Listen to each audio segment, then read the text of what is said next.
네, 안녕하세요. 반갑습니다. 월급쟁이 여러분들 젤리빠빠 채널에 오신 것을 환영합니다. 자, 오늘은요, 지난 영상 연금저축 펀드를 무조건 가입해야 하는 이유 4가지에서 미리 약속드린 것처럼 연금저축 펀드를 고르는 방법에 대해서 말씀을 드리려고 준비를 했고요.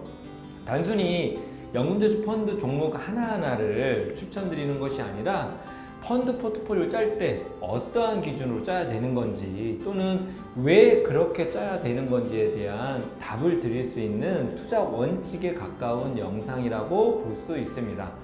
자, 그리고 기본적인 투자 원칙만 설명을 드리고 끝나는 것이 아니라 직접 네이버 펀드 코너에 들어가서 여러분들과 함께 펀드 포트폴리오를 구성해보는 시간을 가져보려고 합니다.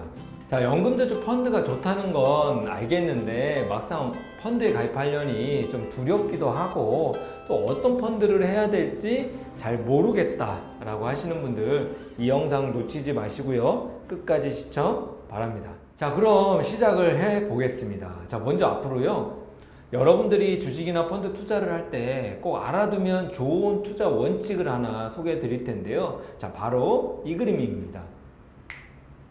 자, 이 그림은요, 우리가 펀드나 주식에 투자를 할 때 우리 포트폴리오 수익률에 영향을 미치는 요인이 무엇이냐를 나타내고 있는데요.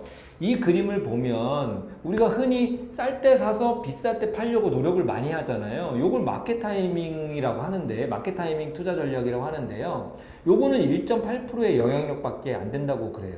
그리고 특정 잘 나가는 종목을 이렇게 쫓집게처럼 막 찾아내려고 하잖아요. 이러한 투자 전략이 종목 선정이라고 하는데, 이 종목 선정이 4.60의 영향력밖에 없다고 하고요. 반면에 전략적으로 이렇게 자산 배분을 했을 경우에는요, 무려 91.5%의 영향력이 있다고 합니다. 자, 우리가 일반적으로 투자를 할 때 고민했던 내용하고는 좀 거리가 있어 보이죠? 왜냐하면 우리는 대부분 성과가 좋았던 펀드나 주식을 쫓다가 매번 상투를 잡는 실수를 많이 반복하기 때문인데요. 그러나 자산 배분을 하게 되면 지역별, 자산별 이렇게 골고루 분산 투자를 하기 때문에 리스크적인 측면이나 또는 수익률적인 측면이나 이렇게 안정적인 성과를 기대할 수가 있습니다. 즉, 대박의 가능성은 줄지만 반대로 쪽박의 가능성도 같이 줄게 되는 것이죠. 자, 그래서 한번 자산 배분이 어느 정도 효과가 있는지 한번 보도록 해보겠습니다.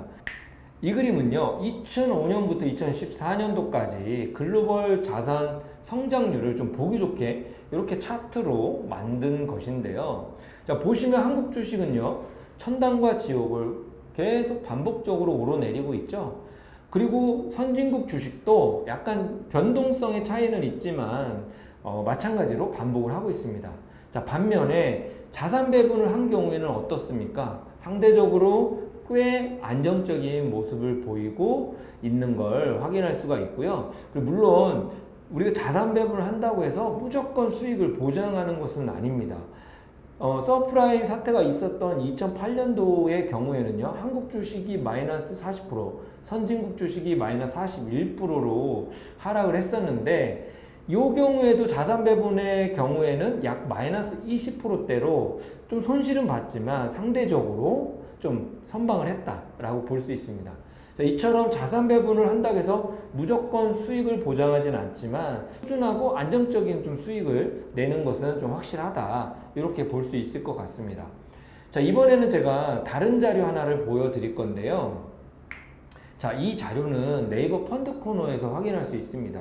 자, 보시는 것처럼 3년간 코스피 200은요 0.84%, 그리고 코스피 소형주가 마이너스 8.2%, 그리고 회사채 채권이 9.43% 상승한 반면 공격적으로 글로벌 자산 배분을 했을 경우에는 3년간 29.98% 상승을 하였는데, 생각보다 좀 큰 차이를 좀 보이고 있습니다. 왜냐하면 글로벌 자산 배분은 선진국도 같이 투자가 되어 있기 때문이에요. 자, 이번에 보수적 글로벌 자산 배분을 볼게요. 자, 보수적이라는 것은 공격적인 자산 배분보다는 조금 더 안정적인 채권이 좀 더 포함이 되어 있다라고 보시면 되는데, 이 경우는 3년간 약 9.18% 상승을 하였습니다. 어떠신가요, 여러분들? 왜 자산 배분을 해야 되는지 명확하게 답이 보이시죠? 자, 그럼 자산 배분하는 방법을 좀 소개를 좀 드리려고 합니다. 자, 두 가지로 제가 말씀을 드려볼게요. 일단 첫 번째는 어렵지만 내가 직접 자산 배분을 하는 방법, 첫 번째와 두 번째는 모르겠어, 나 이런 거 신경 쓰고 싶진 않아. 그래서 두 번째는 쉬운 방법으로 말씀을 드리려고 합니다. 자, 먼저 어려운 첫 번째 방법을 말씀을 드릴 건데요. 자, 이 내용도 말은 어렵게 느껴질 거예요. 하지만 제가 결국은 쉬운 방법으로 말씀을 드릴 거니까 채널 돌리시면 안 됩니다. 자, 보통 자산 배분을 할 때는요, 지역의 분산, 우영도의 분산, 기간의 분산을 고려합니다. 그리고 지역의 분산을 할 때도 이 지역과 이 지역의 상관계수라는 것을 고려를 하고요. 그 다음에 우영도 분산을 할 때도 마코이츠의 모델 포트폴리오 이론을 고려하고는 합니다. 어렵다. 어려워. 자, 그냥 쉽게 갈게요. 제가 좀 전에 보여드렸던 자료 있죠? 글로벌 자산 배분 차트. 이 차트의 데이터 산출 기준이 주식이 40%, 이 중에서 선진국이 2, 이머징이 1, 그리고 한국이 1이었습니다. 그리고 채권의 40%, 선진국이 2, 이머징이 1, 한국이 1 이랬었고요. 그 다음에 대한투자가 20%가 포함되어 있었어요. 이 중에서 원자재가 1, 부동산의 1이었습니다. 자, 그냥 요대로 따라 하시면 됩니다. 너무 간단하죠? 자, 요대로 따라하면 자산 배분의 원칙이 그대로 지켜지게 되는 것입니다. 자, 그런데 만약 연금저축 펀드에 이미 좀 1,000만 원 이상 이렇게 고액의 자산을 보관하고 있는 분들이라면 이렇게 좀 세부적으로 펀드를 분산하는 것도 좋겠지만 이렇게 너무 세분화해버리면 나중에 펀드 관리가 어렵기 때문에 개인의 성향에 따라서 상황에 따라 좀 조절이 가능할 것 같아요. 예를 들면 대한투자 20%를 빼버리고요. 이걸 그냥 주식형 60%, 이 중에서 선진국이 3, 그리고 이머징이 2, 그리고 한국이 1 이렇게 하고요. 그 다음에 채권의 40%, 이 채권 40% 중에서도 선진국 채권의 2, 그 다음에 한국 채권의 2 이렇게 자산 배분을 할 수도 있을 것 같아요. 자, 그리고 하나 더. 여기서 말씀드렸던 이 선진국 주식 있죠? 선진국은 뭐 미국도 있고 일본도 있고 유럽도 있고 다양하잖아요. 이 국가들을 모두 또 펀드를 하나하나 미국 주식형 펀드, 뭐 일본 주식형 펀드, 그 다음에 유럽 주식형 펀드 이런 식으로 쪽에서 또 선택을 하려면 너무 복잡해지거든요. 그래서 이 문제를 해결하는 방법을 말씀을 드리면 선진국은 그냥 글로벌 주식형 펀드 하나 가입하시면 됩니다. 자, 글로벌 주식형은 이미 이 펀드 안에 미국 주식, 일본, 유럽 등 이렇게 선진국 펀드에 자체적으로 분산이 되어 있고요. 또 이머징의 경우에도요, 그냥 이머징 글로벌 주식형이나 또는 브릭스 주식형 펀드를 가입하시면 이 부분도 쉽게 해결할 수 있습니다. 자, 나머지 부분은 잠시 후 네이버 펀드 코너에서 제가 펀드 같이 고를 때 확인해 보도록 하고, 먼저 선진국 주식형 펀드를 골라 보겠습니다. 한국포스증권 사이트에 방문하시고 연금저축에서 연금저축 펀드 검색을 클릭합니다. 그럼 이렇게 펀드 유형이 나옵니다. 여기서 해외 주식 플러스 버튼을 클릭하면 세부적으로 국가가 나오는데요. 여기서 원하는 국가를 선택하면 됩니다. 먼저 미국 주식을 선택하고 검색 결과 보기를 클릭하면 미국 주식형 펀드 리스트가 나오는데요. 추가적으로 정렬 기준을 3년 수익률 순으로 선택하시고 적용 버튼을 눌러주세요. 여기서 3년 기간 동안 꾸준히 수익률이 좋았던 펀드를 선택해보세요. 이런 방법으로 유럽, 일본 주식형 펀드도 선택하시면 됩니다. 그러나 좀 전에 말씀드린 것처럼 이렇게 국가별로 펀드를 선택하면 펀드 수가 많아져 관리하기가 불편하겠다 싶으신 분들은 그냥 펀드 유형에서 글로벌 주식으로 검색해 주세요. 마찬가지로 3년 기간 동안 꾸준히 수익률이 좋았던 펀드를 선택하시면 됩니다. 그런데 이왕이면 이 펀드들 안에 포함된 국가의 비중을 확인하여 선택하는 것이 좋습니다. 이 방법은 펀드를 클릭하시면 이렇게 펀드 상품 설명서가 나옵니다. 참고로 저는 삼성 당신을 위한 연금 글로벌 펀드를 선택하였습니다. 여기서 어디에 투자하나요?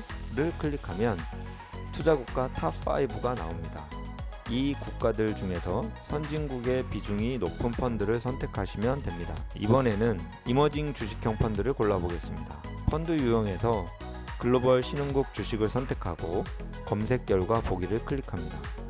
역시 이머징 주식형 펀드 리스트가 보입니다. 여기서 첫 번째 미래셋 브릭스 업종 대표 펀드가 보이는데요. 기간별 수익률도 좋아 보이네요. 그럼 정말 이머징에 배분이 되어 있는지 확인하기 위해서 클릭해보면 상품 설명서가 나오고 여기에서 어디에 투자하나요를 클릭해봅니다. 투자국가 탑5를 보니 중국, 러시아, 브라질, 인도, 홍콩 등 이머징 국가의 분산 투자가 잘 되어 있는 것을 확인할 수 있습니다. 이번에는 채권형 펀드를 골라보겠습니다.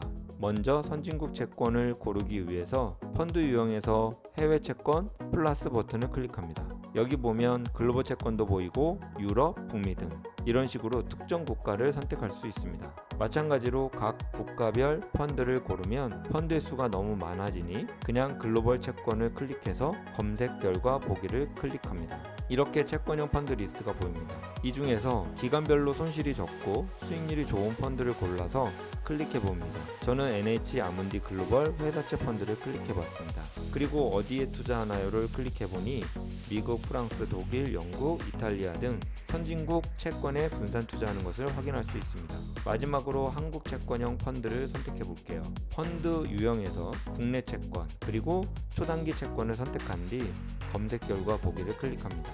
이렇게 보이는 채권형 펀드 리스트 중에서 기간별 수익률이 꾸준한 펀드를 선택하시면 되겠습니다. 그러나 펀드의 세부 내용을 확인하고 싶으신 분들은 역시 펀드를 클릭하셔서 성과는 어땠나요를 클릭하시면 비교 지수와 유형 평균과의 수익률을 비교할 수 있습니다. 이왕이면 비교 지수와 유형 평균보다 수익률이 꾸준히 우위에 있는 펀드가 좋겠죠.